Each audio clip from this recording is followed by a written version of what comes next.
Hola, bienvenidos de nuevo. Hoy estamos en la quinta charla acerca de el paisaje interior, las imágenes transformadoras. En la última estuvimos viendo acerca de las herramientas creativas para la transformación y les puse algunas prácticas de curiosidad benigna, de que se centren en aquello que quieren ver crecer en vez de lo que quieren ver disminuir y que generen imágenes anticipadas positivas, de aquellas que te despiertan ilusión, alegría, ganas, ¿eh? Y todo eso depende de nosotros, depende de lo que pensamos, lo que sentimos. Así que hoy tengo el honor de traer a este espacio a grandes filósofos, grandes filósofos. Fíjense que los filósofos utilizaron muchas metáforas, muchas imágenes para explicar conceptos complejos y complicados con una sola imagen.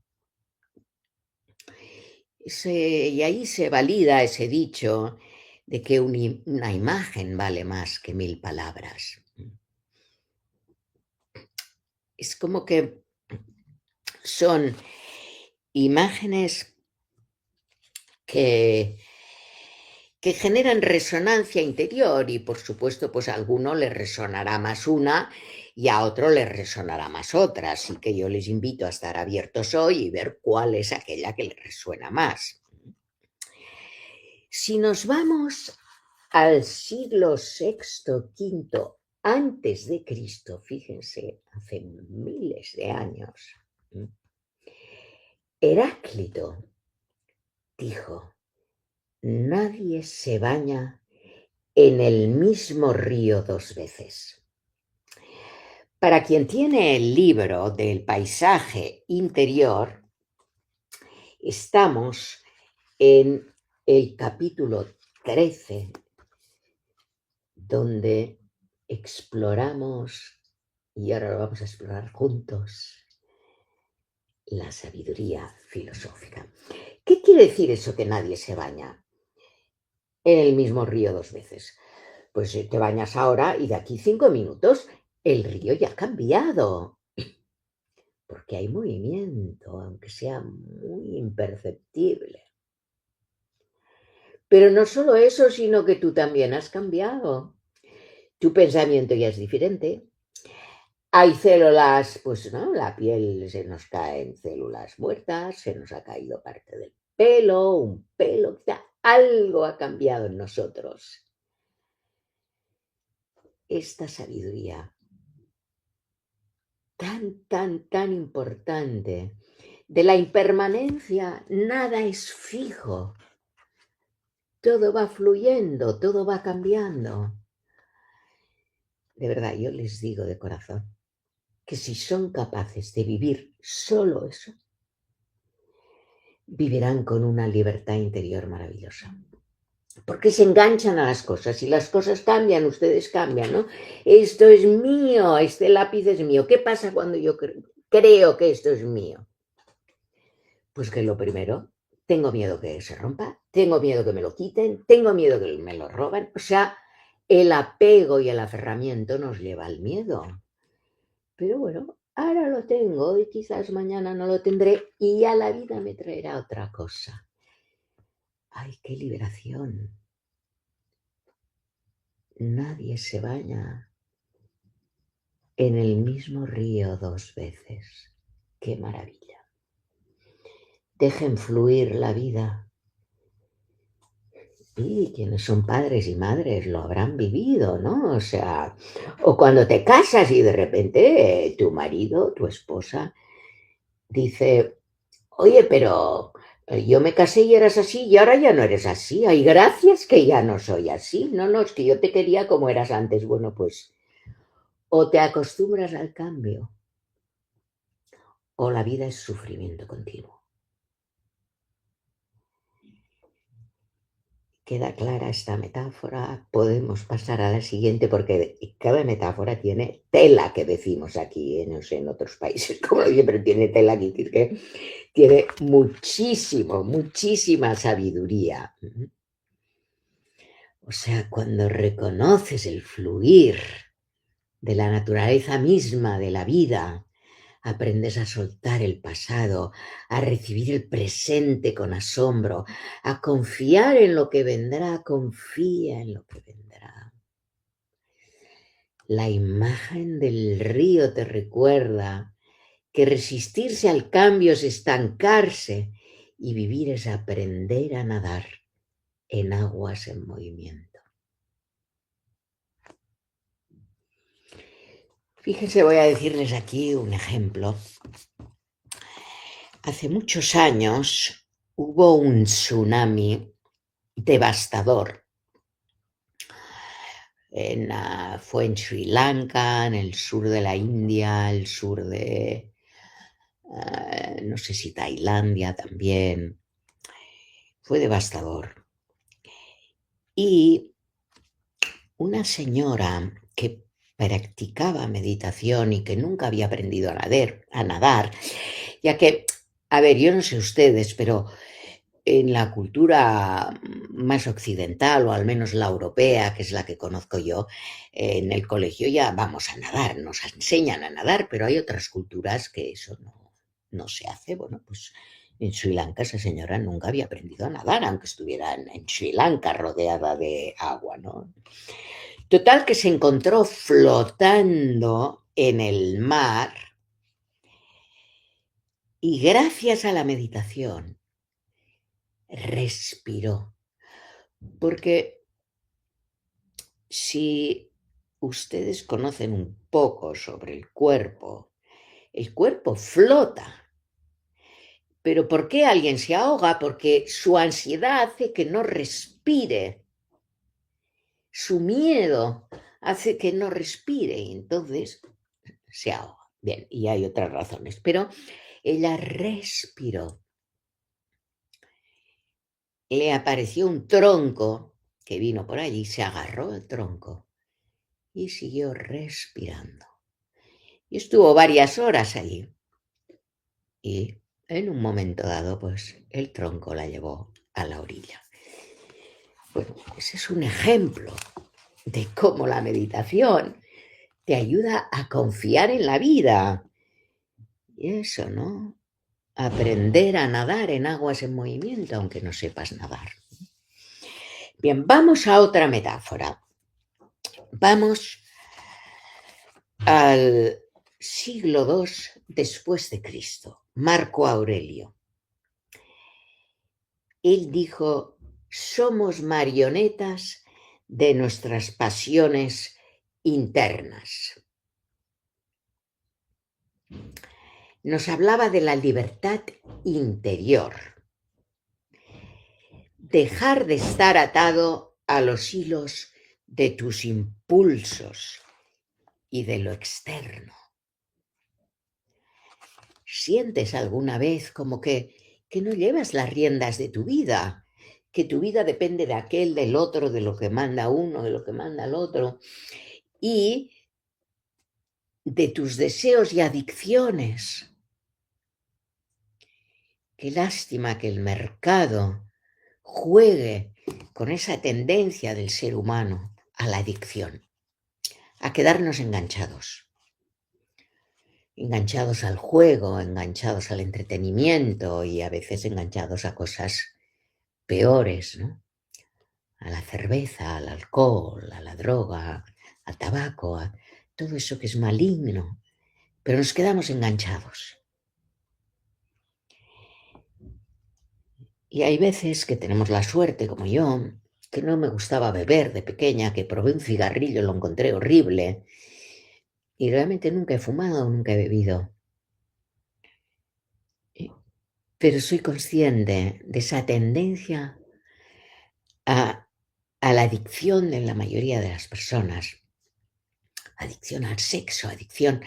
Entonces, Marco Aurelio decía simplemente: deja de estar atado a los hilos de esas adicciones para que tú gobiernes tu vida y no tus adicciones te gobiernen a ti. Ese es el cambio, ¿eh? No es que beber una copita esté mal o hacer algo esté mal o bien, no hablamos aquí de mal o bien, sino aquí hablamos de recuperar la soberanía de tu poder personal. Ese fue uno de mis primeros libros, ¿eh? ¿Quién manda en tu vida? Recupera la soberanía personal. Y Marco Aurelio ya nos lo decía en el siglo II después de Cristo. Un emperador, era el emperador filósofo. Y él escribió: deja de ser la marioneta de tus impulsos y de los hilos que los demás mueven. Y con esta imagen tan sencilla nos recuerda que a veces actuamos como si no tuviéramos voluntad propia, atrapados en opiniones ajenas. ¿Qué dirá este? ¿Qué dirá el otro? Bueno, ¿y qué dices tú? ¿Qué dice tu corazón? ¿Qué dice tu sabiduría interior? ¿No? O nuestras pasiones descontroladas y dices, no, no lo voy a hacer y al minuto siguiente lo estás haciendo. ¿Qué pasa con tu voluntad? De verdad que les invito a meditar para recuperar su voluntad, que es la voz de la sabiduría interior.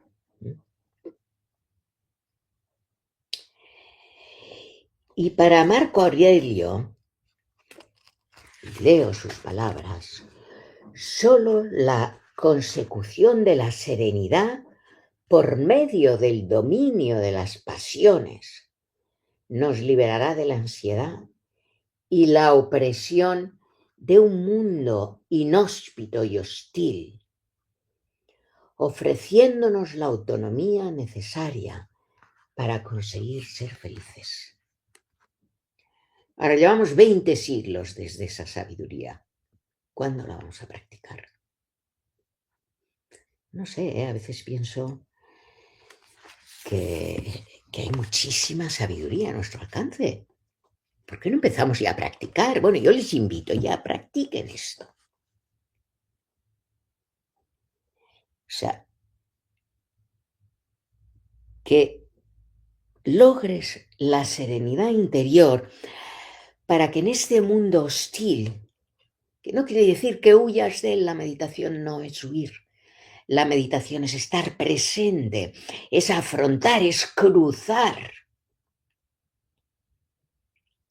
como vimos en una de las charlas anteriores, cruzar las tinieblas. Pero has de ser dueño de tu mundo interno, para que lo externo no te gobierne, para que puedas fluir con el río.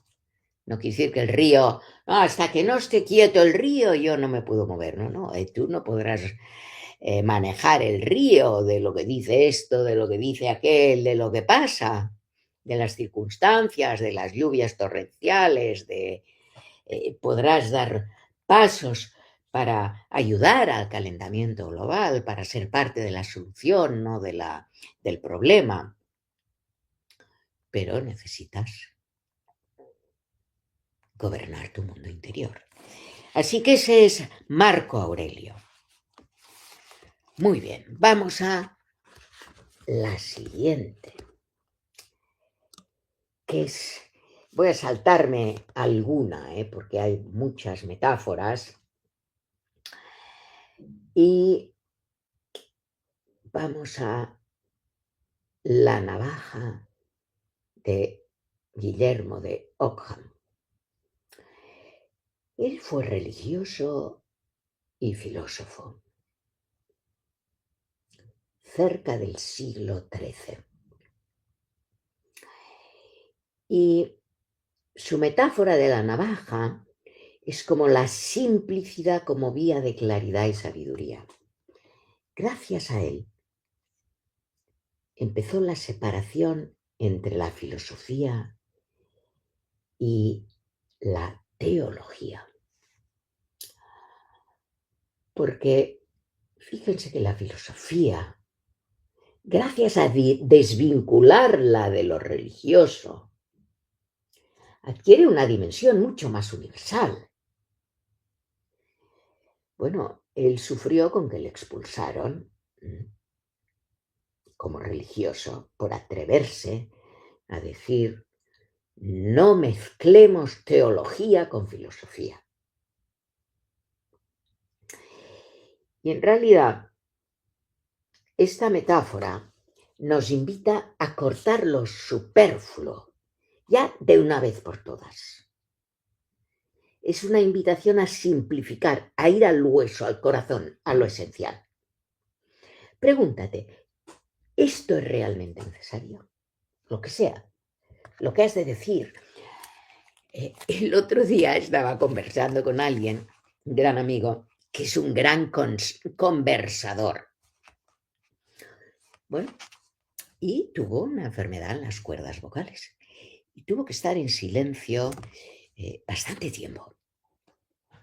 2 semanas, 3 semanas. Y luego solo podía hablar de cerca a las personas, pero ni por teléfono, ni como estoy haciendo yo ahora, que estoy hablando con todos ustedes. Y me dijo: Miriam, me di cuenta qué bueno es el silencio, porque yo me preguntaba antes de hablar, ¿esto que voy a decir es realmente necesario? Y muchas veces vi que no. Y entonces, claro, sus palabras se volvieron mucho más sabias. Hablar menos, pero con mayor sabiduría. Pues yo creo que todos podemos aprender esto. Pregúntate, ¿qué sobra aquí? ¿Qué puedo soltar para ver con más claridad? La sabiduría a menudo nace de una poda delicada. Volver a lo esencial, dejar caer lo accesorio, dejar espacio y desde ahí pensar y vivir con mayor claridad. Vamos a otra metáfora. Vamos a la metáfora del iceberg. Me salto aquí alguna de las que explico en el libro, como la luz de Diderot, el secretaire de Kierkegaard, el iceberg. Lo que no sabe también eres tú. El inconsciente sumergido de Freud. Ahí ya estamos llegando a finales del siglo XIX, inicios del siglo XX. Esa imagen del iceberg se popularizó a través de la teoría del inconsciente y se utiliza en muchos cursos de liderazgo, de inteligencia emocional. Entonces el iceberg nos recuerda de ese inconsciente como territorio profundo donde habitan deseos reprimidos, miedos antiguos, conflictos no resueltos, memorias enterradas, anhelos reprimidos, sueños anhelados, queridos. Es como el sótano de la psique. Contiene tanto peligros como tesoros. Tesoros. Y muchas veces guía nuestras decisiones sin que lo sepamos. Bienvenidos, queridos y queridas, a la práctica de la meditación para limpiar los sótanos de nuestro inconsciente. Bienvenidos a la actividad creativa y creadora para soltar eso que hay en lo profundo. Con la meditación disminuimos la actividad intelectual, calmamos la mente y abrimos una vía hacia el subconsciente. Primero el preconsciente, luego el subconsciente y luego más a fondo hacia el inconsciente. De manera que esa parte inmensa que opera fuera de nuestro campo de conciencia emerja y podamos verla, tratarla, soltarla, agradecerla. Es limpiar nuestros armarios profundos, nuestros sótanos, para vivir con mayor libertad, ya que condicionan nuestra vida. Así que no juzgues lo que ves en los demás. También ellos son grandes, son más grandes de lo que muestran. Solo ves la punta de su iceberg. Aprende a mirar bajo el agua. Hay sabiduría en el fondo de tu mar y en el fondo del mar de los otros. A mí esta metáfora me ha ayudado mucho a no juzgar a los demás, porque no sabes lo que hay en el fondo de su iceberg. Y por tanto, desde el no saber, abrázalos como son, lo que muestran. Y desde tu apertura puedes invitar a la apertura del otro también. Bien, vamos a una última metáfora. Hay muchas más, el líquido de Bauman, el mar de Nietzsche. Pero voy al rizoma de Deleuze y Guattari, ya plenamente en el siglo XX, que hablan de lo transversal del pensamiento y de la vida, el rizoma, la red que todo lo entrelaza y que nos invita a imaginar el conocimiento, la identidad, las relaciones, la cultura, como redes vivas, transversales y no lineales. En lugar de buscar un origen, dicen ellos, o una causa única para los fenómenos, la realidad se entiende como resultado de múltiples fuerzas y factores en interacción. Es decir, que los autores, en sus propias palabras, convierten el rizoma como una imagen para desmontar una por una las piezas de una realidad construida artificialmente, cuyos mecanismos de poder nos invaden por todas partes. De ahí también la base de mi mindfulness relacional. He dado alguna charla sobre el mindfulness relacional y espero brevemente poder compartir aquí en este espacio con todos ustedes una formación más a fondo del mindfulness relacional, ya que somos seres relacionales como ese rizoma, somos seres entrelazados.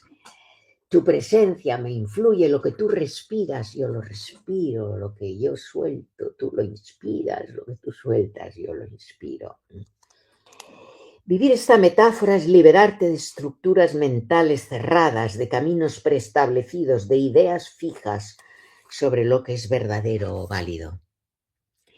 Te invita a explorar rutas inesperadas, a dialogar con saberes diversos, a crear conexiones nuevas entre mundos aparentemente inconexos. Haz rizoma con tu vida. Entrelaza experiencias, personas, disciplinas, culturas. La verdad puede ser rizomática, múltiple, cambiante y fértil. Tú también eres una red viviente. Descúbrela. Y nos vemos, nos escuchamos, nos sentimos en la próxima charla sobre la contemplación como acto de transformación. Y mientras tanto les invito a vivir el río de Heráclito, la marioneta de Marco Aurelio, el iceberg de Freud y el rizoma de Deleuze y Guattari. Hasta muy pronto. Muchas gracias.